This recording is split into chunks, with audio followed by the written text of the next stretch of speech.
हमारे साथ मौजूद हैं होममेट्स के फाउंडर प्रदीप मिश्रा जी। प्रदीप जी, बहुत बहुत स्वागत है आपका आज की इस चर्चा में शामिल होने के लिए, अपना महत्वपूर्ण समय देने के लिए। सबसे पहला प्रश्न सर जो बेसिक है वो यही जानना चाहेंगे कि घर खरीदने में इंसान अपने जीवन भर की पूंजी लगा देता है, ऐसे में प्रॉपर्टी के जो डॉक्यूमेंट्स होते हैं उनको निश्चित रूप से चेक करना चाहिए, लेकिन इन डॉक्यूमेंट्स में से एक ऑक्यूपेंसी सर्टिफिकेट यानी ओसी है। आपसे जानना चाहेंगे कि ये ऑक्यूपेंसी सर्टिफिकेट क्या होता है और ये सर्टिफिकेट कौन इशू करता है? देखिए, जब लैंड अलॉटमेंट होती है डेवलपर को, तो उसका मैप सैंक्शन कराता है वो डेवलपमेंट अथॉरिटी के थ्रू, जो उस एरिया की डेवलपमेंट अथॉरिटी होती है। उसके बाद जो बिल्डिंग कंस्ट्रक्शन है वो एज पर बिल्डिंग बायलॉज के हिसाब से बनती है। अब जब बिल्डिंग कंप्लीट हो जाती है तो उसका कंप्लीशन सर्टिफिकेट आता है, कहीं कहीं उसे ऑक्यूपेशन सर्टिफिकेट भी कहा जाता है।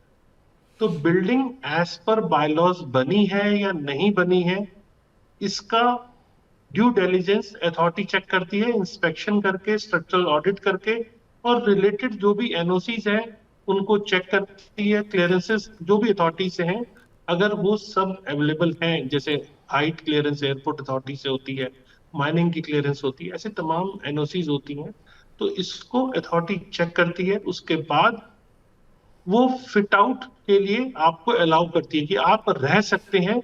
आपने प्रॉपर्टी अगर ली है तो बिल्डिंग एज पर बायलॉज बनी हुई है, आप वहां पे उसमें रह सकते हैं। उसे ओसी या कई जगहों पे उसे कंप्लीशन सर्टिफिकेट कहा जाता है। तो उसके बाद ही आप उस प्रॉपर्टी में रहने लायक हैं। आप अगर पोजीशन लेना चाह रहे हैं डेवलपर से, आपने अंडर कंस्ट्रक्शन प्रॉपर्टी ली है, तो आपको ओसी एक ऐसा डॉक्यूमेंट है जिसे आपको देखना जरूरी होता है।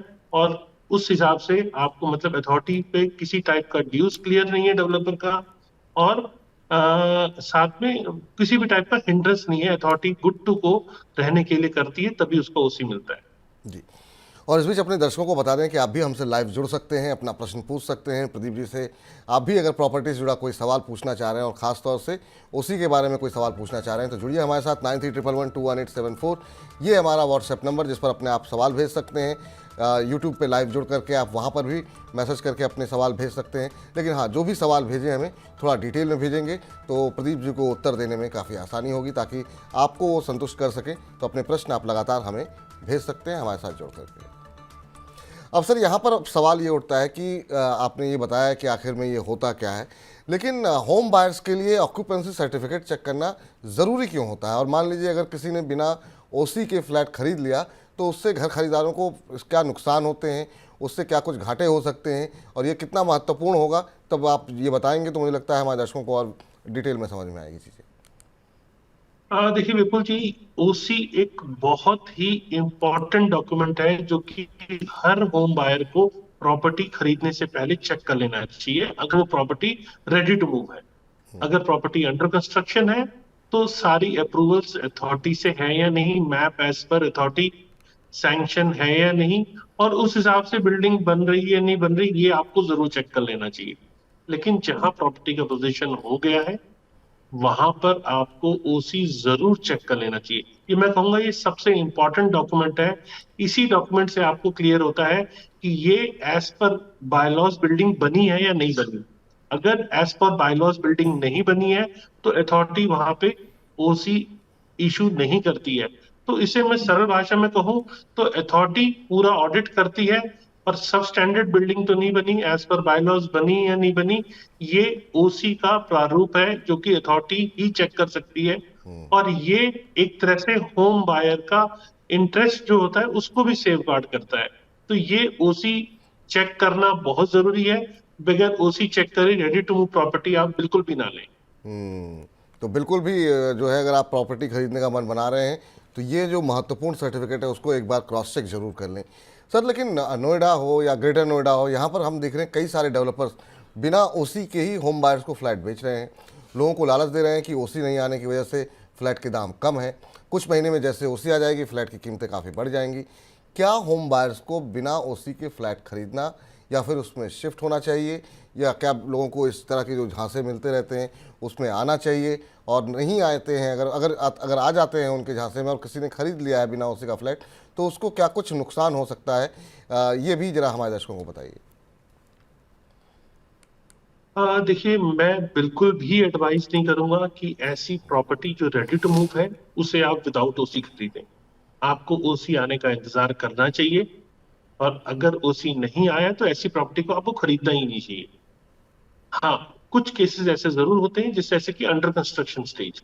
तो अंडर कंस्ट्रक्शन स्टेज के ऊपर आप लेआउट प्लान चेक कर सकते हैं, रेरा चेक कर सकते हैं, अदर जो एनओसी है उसको चेक कर सकते हैं।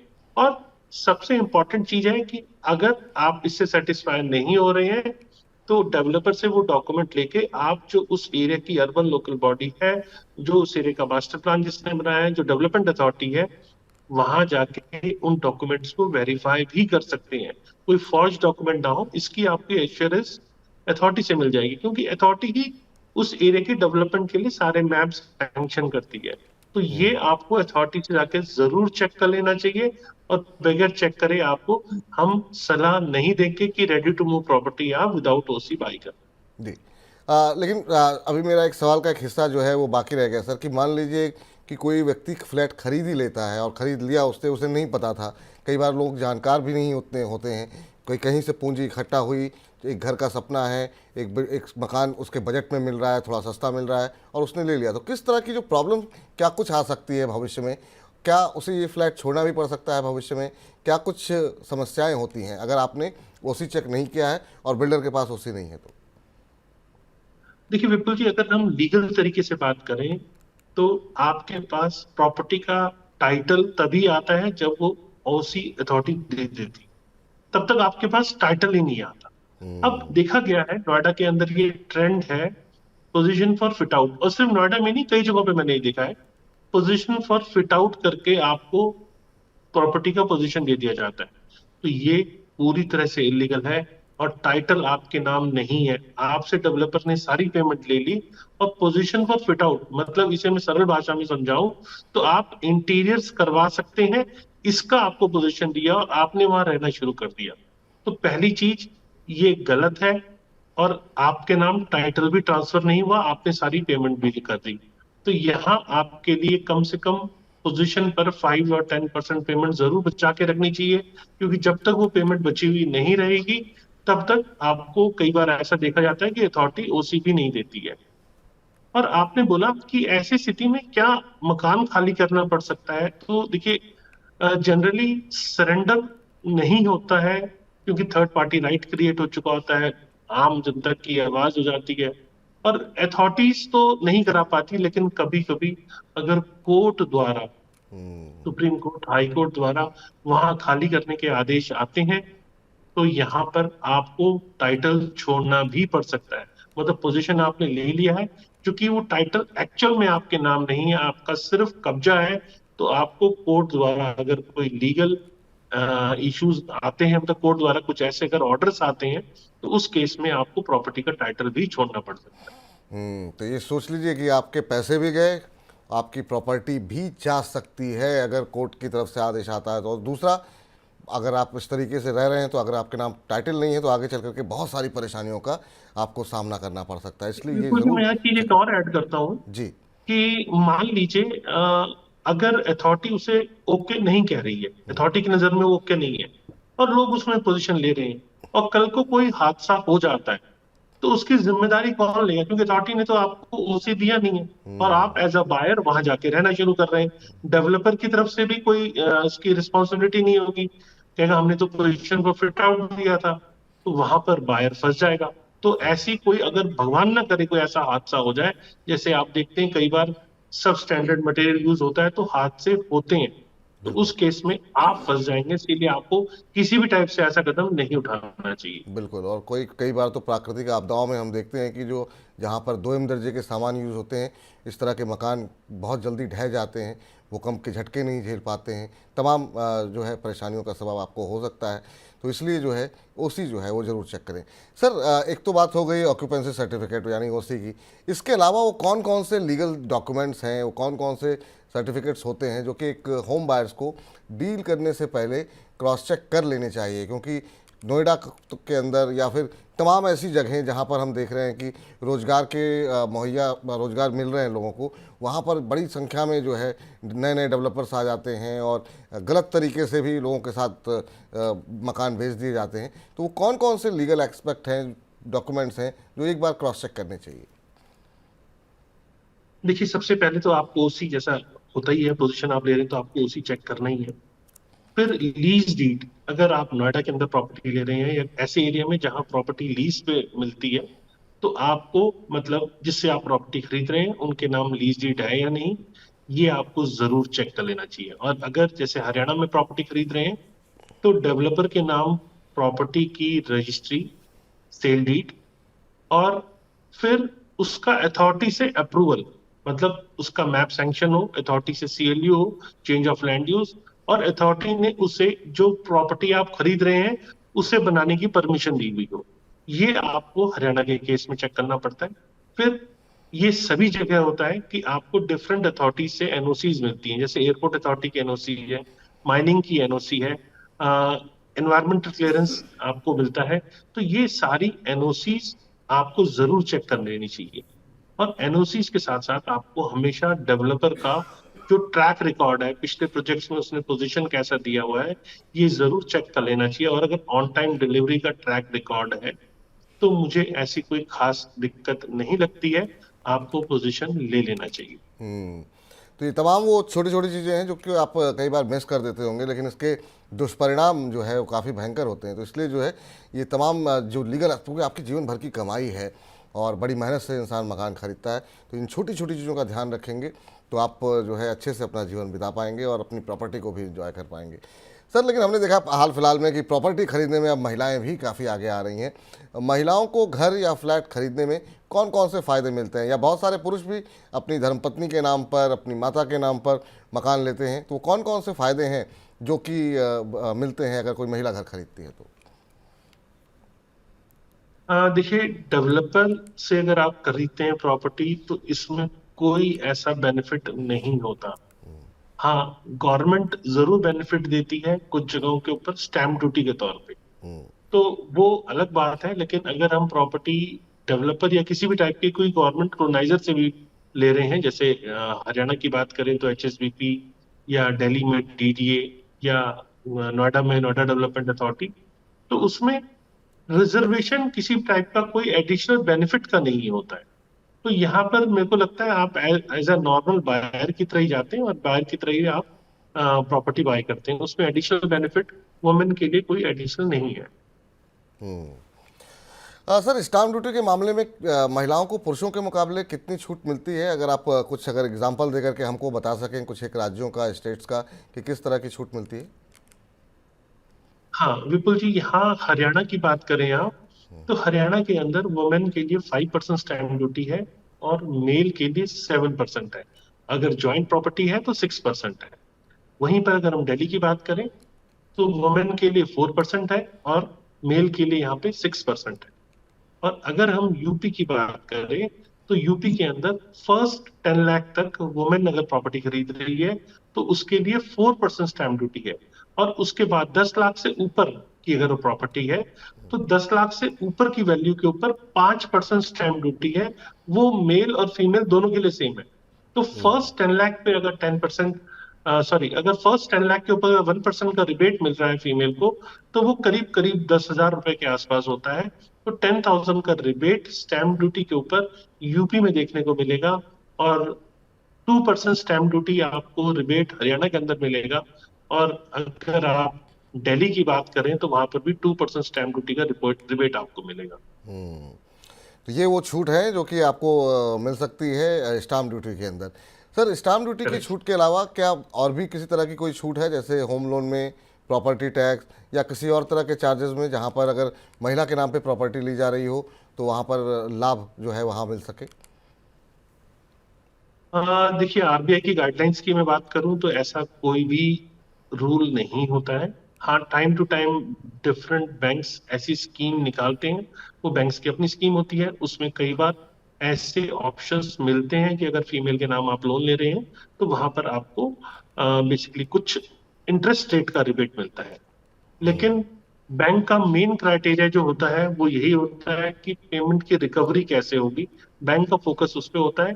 तो इसीलिए रिबेट टाइप की कोई ऐसी मतलब कंडीशन मुझे देखने को नहीं मिलती है। बिल्कुल। सर, तमाम सारे दर्शकों के भी प्रश्न आ रहे हैं, उन प्रश्नों पर जाएं, लेकिन उससे पहले आपसे जानना चाहेंगे कि आखिर में जो लोग पहली बार घर खरीदने वाले हैं उनको आप कोई सलाह, कोई टिप्स देना चाहेंगे कि इन चीज़ों का ध्यान रखें, क्योंकि एक तो अनुभव की कमी होती है। बहुत सारे लोगों के पास दो तीन तीन मकान होते हैं, जिनके पास उनके पास तो चलिए ठीक है, वो पिछले अनुभवों का इस्तेमाल कर लेते हैं, लेकिन पहली बार के लिए कौन सी वो महत्वपूर्ण बातें हैं जिनका अवश्य रूप से ध्यान रखना चाहिए? देखिए विपुल जी, अगर आप प्रॉपर्टी खरीदने जा रहे हैं तो सबसे पहले आपको लैंड यूज जो है, जिस प्रॉपर्टी को आप ले रहे हैं उसका land use as per master plan क्या है, ये आपको जरूर चेक कर लेना चाहिए। क्योंकि मास्टर प्लान अथॉरिटी बनाती है, उसे लेकर अर्बन लोकल बॉडी बनाती है। और जो लैंड यूज डिफाइन किया गया है आपको उस हिसाब से प्रॉपर्टी बाय करनी चाहिए। फिर अप्रूवल्स जो अर्बन लोकल बॉडीज की हैं, और साथ में एनओसी, जैसे मैंने ऊपर भी बताया डिफरेंट अथॉरिटीज की एनओसीज लगती हैं, वो सारी एनओसीज आपको जरूर चेक कर लेनी चाहिए। अगर ये सब है तो डेवलपर के पास उसको डेवलप करने का लाइसेंस है या नहीं, ये आपको जरूर चेक कर लेना चाहिए। उसके बाद डेवलपर का ट्रैक रिकॉर्ड कैसा है, प्रीवियस जो प्रोजेक्ट उसने बनाए हैं उनका कैसा ट्रैक रहा है, क्या टाइमली पोजीशन मिला है या नहीं मिला है, ये सब आपको जरूर चेक कर लेना चाहिए। फिर फाइनेंशियल पोजीशन डेवलपर की चेक कर लेनी चाहिए। साथ में प्राइस कंपैरिजन और कारपेट एरिया कंपैरिजन, अभी भी रह आने के बावजूद भी जी। प्रॉपर्टी सुपर एरिया पे बिक रही है और कारपेट एरिया बता दिया जाता है, लेकिन पैसे सुपर एरिया के हिसाब से वसूले जाते हैं। तो यहाँ पर आपको एक्चुअल कारपेट एरिया कितना मिल रहा है, इसका कंपैरिजन क्या है, क्या जो वेस्टेज है वो वाकई में जायज है या नहीं, ये कंपैरिजन आपको जरूर कर लेना चाहिए। फिर एमिनिटीज क्या क्या मिल रही हैं, कितना परसेंट ओपन एरिया है, उसकी एफएआर क्या है, ये आपको ग्राउंड पे जरूर चेक कर लेना चाहिए। साथ में जो बेसिक इंफ्रा है उस प्रोजेक्ट के आसपास का, क्योंकि जब आप वहां शिफ्ट होंगे तो आपको इन सब चीजों की जरूरत पड़ती है। तो बेसिक इंफ्रा क्या है वहां का, वो एज पर कंडीशन जो डेवलपर की है प्रोजेक्ट की पोजीशन की, उस जी। हिसाब से मैच कर रहा है नहीं कर रहा है, क्योंकि तभी आप शिफ्ट कर पाएंगे। तो ये आपको जरूर कर लेना चाहिए। और अगर आपको अच्छी डील लेनी है तो प्री अप्रूव्ड बैंक लोन अगर आपका होगा तो आपको डील बेस्ट लेने में थोड़ी सी आसानी होगी। ये आपके फायदे का सौदा भी हो सकता है। बिल्कुल। तो ये चीजें हैं कुछ जो, ऐसे चीजें तो बहुत सारी हैं, लेकिन मैं समराइज करने की कोशिश की कि कम से कम समय में आपको ज्यादा से ज्यादा चीजें मैं बता पाऊँ। नहीं नहीं, इन बिल्कुल चीजों सर। का अगर आप ध्यान रखते हैं तो आपकी प्रॉपर्टी बाइंग अच्छी हो सकती है। तो ये वो छोटी छोटी बातें हैं जो कि आपको अवश्य निश्चित रूप से ध्यान में रखनी चाहिए, ताकि न सिर्फ आपकी प्रॉपर्टी आपको अच्छे से मिले, आप उसको एंजॉय कर सकें, आपकी लागत भी कुछ कमी आ सके, ताकि कुछ पैसे जो बचें उसको अपने घर को सजाने में, परिवार के साथ एंजॉय करने में आप खर्च कर सकते हैं। चलिए, बहुत सारे दर्शक के इस प्रश्न हैं और एक एक करके उन कुछ एक प्रश्नों को लेते हैं। अरविंद मिश्रा जी हैं सर, वाराणसी से, और उनका प्रश्न आया है। कह रहे हैं कि मैं इंदिरापुरम गाज़ियाबाद में 90 मीटर का बिल्डर फ्लोर खरीद रहा हूँ। सेकंड फ्लोर रूफ राइट के साथ है। बैंक ने लोन मंजूर कर दिया है। इस डील में कोई जोखिम तो नहीं है? डील के दौरान मुझे किन किन बातों का ध्यान रखना चाहिए? काफ़ी सारी बातें बताई हैं आपने, तो उसी से जुड़ा हुआ इनका प्रश्न है कि बैंक लोन अप्रूव हो गया है तो कोई टेंशन की बात तो नहीं है? देखिए अरविंद जी, यहाँ आपके लिए इम्पोर्टेंट चीज है कि जब आप फ्लोर लेने जाते हैं, ये सबके लिए है ये, तो वहां पर आपका लैंड पे कितना शेयर मिल रहा है। क्योंकि अगर 3 अपार्टमेंट बने हैं मान लीजिए, फर्स्ट सेकंड थर्ड या जो भी जितने अपार्टमेंट उसके अंदर बने हैं फ्लोर वाइज, उसको लैंड के शेयर में डिवाइड किया गया है नहीं किया गया, यहाँ पर आपको इससे क्लैरिटी भी आती है। दूसरा, अगर आपको टॉप फ्लोर मिल रहा है और विद रूफ राइट्स मिल रहा है, लेकिन उसमें आप कंस्ट्रक्शन नहीं कर सकते हैं फर्दर फ्यूचर में, कोई एडिशनल एफएआर वहां सैंक्शन होता है या बिल्डिंग तोड़ के फिर से बनती है, तो उसका आपके पास कंस्ट्रक्शन का राइट है या नहीं। देखिए, टेरेस का राइट होना और कंस्ट्रक्शन, टेरेस पे कंस्ट्रक्शन का राइट होना दोनों डिफरेंट चीजें हैं। तो ये आपको जरूर चेक कर लेनी चाहिए। साथ में सबसे इंपॉर्टेंट चीज है कि एक प्लॉट के ऊपर सिंगल फ्लोर बनाना, मतलब एक फ्लोर के ऊपर एक फैमिली की अगर रिहाइश है तो वो प्रॉपर्टी लीगल होती है। यहाँ साइज की बात करें तो डिफरेंट एरिया में डिफरेंट साइज है। जैसे हरियाणा के अंदर 180 प्लस स्क्वायर यार्ड की अगर प्रॉपर्टी है तो फ्लोर वाइज रजिस्ट्रेशन अलाउड है। और अगर दीनदयाल जन आवास योजना है तो बिलो 180 स्क्वायर यार्ड भी फ्लोर वाइज रजिस्ट्रेशन अलाउड है। तो जिस एरिया में आप प्रॉपर्टी देख रहे हैं वहां 90 मीटर के ऊपर फ्लोर वाइज रजिस्ट्रेशन अलाउड है या नहीं, ये जरूर चेक कर लें। कई बार होता है एनबीएफसी बैंक, जो एनबीएफसी हैं वो लोन जरूर दे देते हैं, लेकिन वो एक रिस्की प्रपोजिशन होता है। यहाँ अगर बैंक एनबीएफसी लोन दे रहा है तो ये क्राइटेरिया नहीं है कि आपकी प्रॉपर्टी 100% करेक्ट है। आप अर्बन लोकल बॉडी में जो उस एरिया की अथॉरिटी है वहां जाके जरूर चेक कर लें कि 90 मीटर के ऊपर फ्लोर वाइज रजिस्ट्रेशन अलाउड है या नहीं है। जी। इधर अगले दर्शक हमारे साथ राजेश जी ने एक सवाल भेजा है और कह रहे हैं कि मैं ग्रेटर नोएडा वेस्ट में विला सर्च कर रहा हूं। कुछ छोटे डेवलपर खेती की ज़मीन का सेक्शन 143 में कन्वर्जन करा करके विला बना करके बेच रहे हैं। डेवलपर इसे फ्री होल्ड प्रॉपर्टी बताकर बेच रहे हैं। क्या ये वाकई में फ्री होल्ड प्रॉपर्टी है और क्या मुझे ये प्रॉपर्टी खरीदनी चाहिए, ये उनका सवाल है।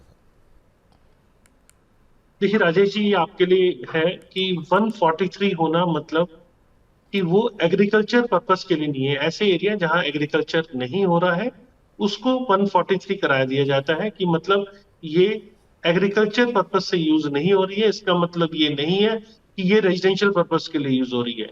यही भ्रम है जो अनऑथराइज्ड कॉलोनीज डेवलप हो रही हैं और बायर को वहां 143 दिखा के फंसा दिया जाता है।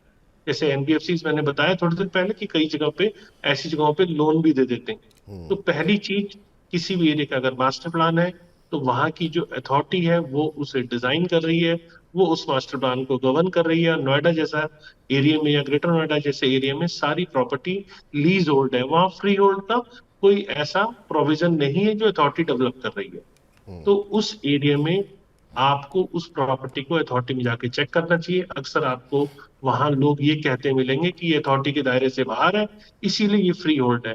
तो मैं आपको फिर से क्लियर कर दूं, 143 मतलब एग्रीकल्चर यूज का ना होना, मतलब एग्रीकल्चर के सिवाय कोई भी यूज हो सकता है, जी। लेकिन उसका मतलब ये नहीं है कि वो रेजिडेंशियल के लिए अप्रूव्ड है। तो ऐसी कोई भी प्रॉपर्टी खरीदने से पहले आप बचें जिसका मैप सैंक्शन अथॉरिटी नहीं कर रही है। अगर वहां प्लॉट के ऊपर अथॉरिटी मैप सैंक्शन कर रही है तो ही आप उसे लीगल माने, और अथॉरिटी ऐसी किसी भी प्रॉपर्टी पे जो उसके दायरे में नहीं है वहां मैप सैंक्शन करेगी ही नहीं करेगी। और सेफर साइड से, क्योंकि अक्सर देखा गया है कि छोटे छोटे क्लोनाइजर इस टाइप की चीजें डेवलप करते हैं और लोगों का गाड़ी की जो कमाई होती है वो अक्सर फंस जाती है। तो ऐसे केस में आप जब रेरा के सर्टिफिकेट की डिमांड करते हैं तो वहीं वो सारी चीजें क्लियर हो जाती हैं और लोगों द्वारा आपको या क्लोनाइजर द्वारा अक्सर ये बोला जाता है कि हमारी ये प्रॉपर्टी रेरा के दायरे में नहीं आती। मैं आपको बता दूं कि रेरा के दायरे में हर वो प्रॉपर्टी आती है जो डेवलप की जा रही है 500 स्क्वायर मीटर से ऊपर की प्रॉपर्टी, या मिनिमम 8 फ्लैट से ऊपर अगर है तो वो रेरा के दायरे में आती है। तो आपको रेरा सर्टिफिकेट मांगेंगे अगर, और अगर आपको ये जवाब मिल रहा है कि हमारी प्रॉपर्टी रेरा के दायरे में नहीं आती तो इसका मतलब आप समझ जाइए कि आपको ऐसी प्रॉपर्टी नहीं बाय करनी। ठीक। अगला प्रश्न आया है सर, कामेश नाथ जी का, पटना से आया है। कह रहे हैं कि मुझे कमर्शियल प्रॉपर्टी में 60 लाख रुपए निवेश करने का मैं सोच रहा हूँ। इस पैसे से एनसीआर में कहाँ और किस तरह की प्रॉपर्टी मिल सकती है? 60 लाख रुपए में सर निवेश करना चाह रहे हैं, घर लेना चाह रहे हैं। एनसीआर में किस जगह पे आपको लगता है कि सही लोकेशन भी हो और अच्छी प्राइसिंग में इनको अच्छा मकान मिल सकता है? देखिए 60 लाख एक अच्छा बजट है। इसे आप अगर देखेंगे तो नोएडा, ग्रेटर नोएडा में आप ले सकते हैं। यहाँ प्लस पॉइंट क्या है, जब आप कमर्शियल प्रॉपर्टी देखने के लिए निकलते हैं तो प्रेफर कीजिए आप ग्राउंड फ्लोर की प्रॉपर्टी लीजिए, क्योंकि ग्राउंड फ्लोर की प्रॉपर्टी जो रिटर्न दे देगी वो कहीं की प्रॉपर्टी आपको रिटर्न नहीं देगी। लेकिन ग्राउंड फ्लोर के हिसाब से आपका बजट थोड़ा सा कम है, क्योंकि 200, अगर 30,000 का रेट पकड़ के चलूं मैं तो 200 स्क्वायर फीट की प्रॉपर्टी आती है। तो उसके लिए आपको फर्स्ट फ्लोर पे जाना पड़ सकता है, सेकंड फ्लोर पे जाना पड़ सकता है। और अक्सर आपको डेवलपर द्वारा जो बेची जाती प्रॉपर्टी वहां ही देखने को सुनने को मिलेगा कि हम आपको 3 साल तक ये रिटर्न देंगे। देखिए प्रॉपर्टी अगर अंडर कंस्ट्रक्शन स्टेज पे है तो रिटर्न डेवलपर देता है, वो पॉन्जी स्कीम्स है। आपको ऐसी किसी पॉन्जी स्कीम के अंदर प्रॉपर्टी बाय नहीं करनी चाहिए, क्योंकि डेवलपर आपसे ही वो पैसा एडिशन लेके आपको ही एक इनकम के तौर पे टीडीएस डिडक्ट करके, मतलब वो आपकी इनकम के तौर पे ऐड होगा, वो प्रॉपर्टी आपको दे दी जाती है। तो ऐसी प्रॉपर्टी आपको नहीं लेनी चाहिए। बजट को थोड़ा सा बढ़ाएंगे तो नोएडा के एरिया में, आप फरीदाबाद के एरिया में और इवन गुड़गांव के एरिया में भी आप ग्राउंड फ्लोर की प्रॉपर्टी बाय कर सकते हैं। और ये जरूर ध्यान रखिए, मैं फिर से रिवाइज करा रहा हूँ आपको, कि ऐसी कोई भी प्रॉपर्टी जहां डेवलपर द्वारा एक सीमित समय के लिए आपको रिटर्न कमिट किया जाता है, वो पॉन्जी स्कीम्स है। आपको ऐसी प्रॉपर्टी नहीं लेनी है। आप वही कमर्शियल लीजिए जहां आपको लगता है कि मैं खुद उस प्रॉपर्टी को लीज आउट कर सकता हूँ और मुझे रेंटल मिल सकता है, एश्योरेंस नहीं, रेंटल मिल सकता है। आपको ऐसी ही प्रॉपर्टी बाय करनी चाहिए। तो ये वो तमाम महत्वपूर्ण बातें हैं। अभी सवाल तो बहुत हैं सर, लेकिन हमारे जो समय जो है वो थोड़ा सा समाप्त हो गया है और काफ़ी रोचक रहा आपके साथ कार्यक्रम जो है। हम उम्मीद करते हैं हमारे जो तमाम दर्शक हैं, जो लोग अपना एक आशियाना बनाने की सोच रहे हैं, उनको काफ़ी कुछ समझने की, जानने की का मौका मिला होगा आज के इस कार्यक्रम के ज़रिए कि आपको कौन कौन सी बातें हैं जो नहीं करनी चाहिए और कौन कौन सी चीज़ों पर आपको ध्यान देना चाहिए, ताकि आप अपनी प्रॉपर्टी को, अपने अपने खूबसूरत आशियाने को पूरी तरीके से एंजॉय कर सकें। कभी कोई किसी तरह का डर, कोई घबराहट ना हो। बहुत बहुत शुक्रिया सर आज की इस चर्चा में जुड़ने के लिए, अपना महत्वपूर्ण समय देने के लिए।